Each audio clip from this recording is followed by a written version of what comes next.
Jeff Dixon is 6, and he sits in his basement. Sees himself reflected by the screen that he's facing.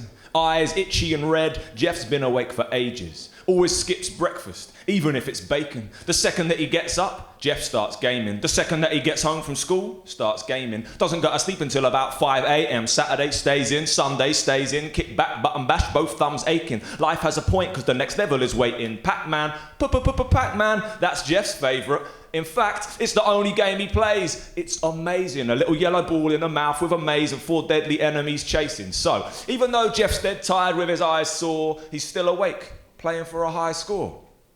School sucks. Jeff spends lunchtime hiding, but 4 bigger boys find him, sneak up behind him, push him in the pond, tell Jeff they don't like him. Mr. Miller sends Jeff home to get changed, and Mr. Miller tries to explain. Most bullies are insecure. Don't let them rule you. And as an idea, that's foolproof. But it's hard when you got half the pond in your school shoes. Jeff gets home and he does get changed.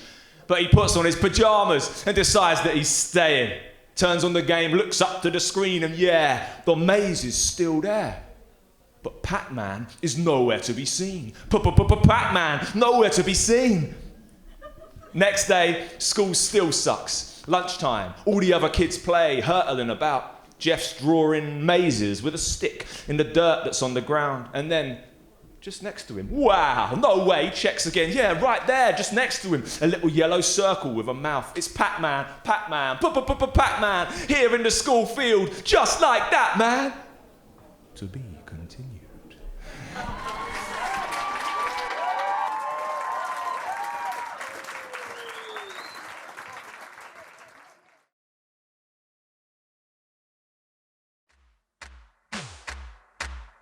I think young people should educate the older people, because we have more sense. Sure.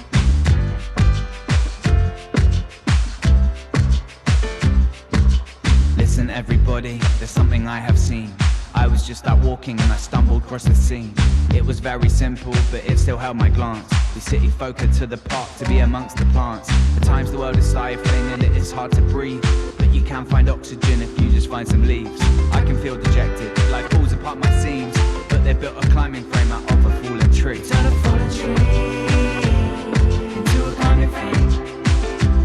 They turn a fallen tree into a climbing frame. Some kids were climbing under, others were branching out.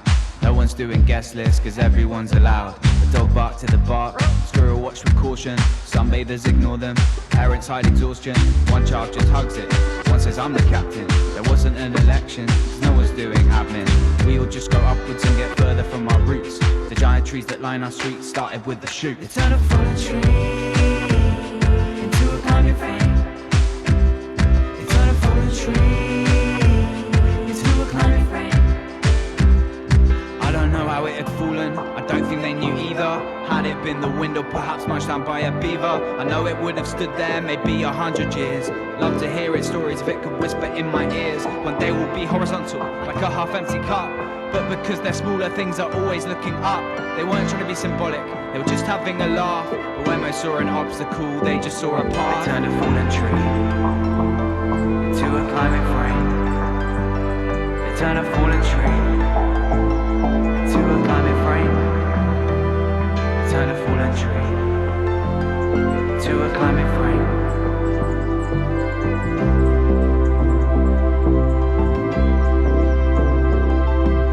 Fallen tree, climbing frame. Fallen tree, climbing frame. They turn a fallen tree into a climbing frame. Turn a fallen tree into a climbing frame. Turn a fallen tree.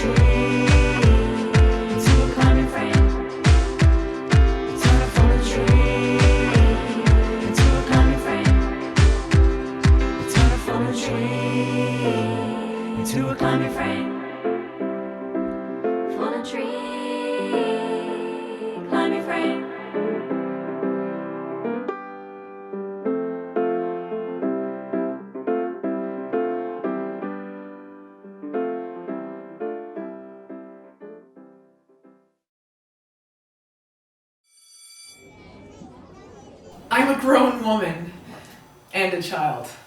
I ran before I could speak. But when the words came, thick and fast and breathless, I stopped running and I stood behind them. When I was a child, I thought I'd be an artist. When I was a child, I thought I'd be a writer. When I was a child, I thought I'd be a poet.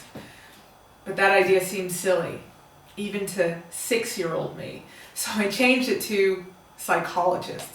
The circumstances that bring me here, they are totally extraordinary. I used to refer to them as a breakdown, but I don't know if it was a breakdown.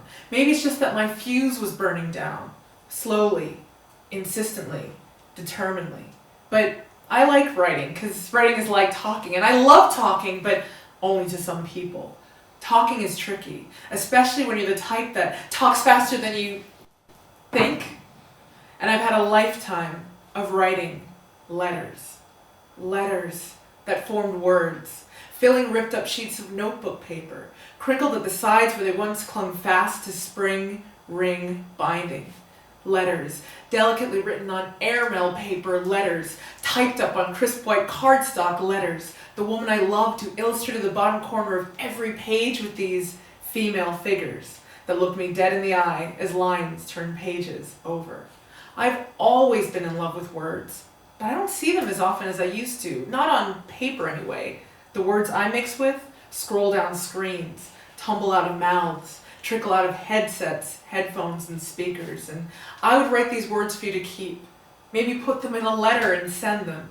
Create a new relic fossilized with ink and paper and stamps, where words fold into envelopes and fly on planes like we do.